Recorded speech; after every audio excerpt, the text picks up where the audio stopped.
ستوري تايم. طبعا النهارده كلنا صحينا لقينا السوشيال ميديا كلها مقلوبه على a female celebrity، بالذات بعد ما ظهرت في a prominent talk show عشان تتكلم فيه عن حياتها after divorce.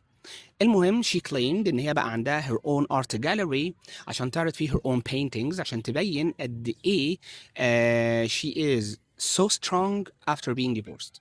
المهم لقينا the artist of one of the paintings accused her of plagiarism وكانت shocked ان هي she dared to do so in public.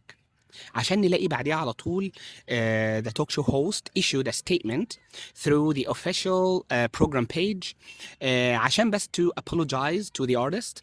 تمام. وهنا ده بيعلمنا درس مهم جدا ان احنا we need to make sure of the authenticity of anything before we give it to the public.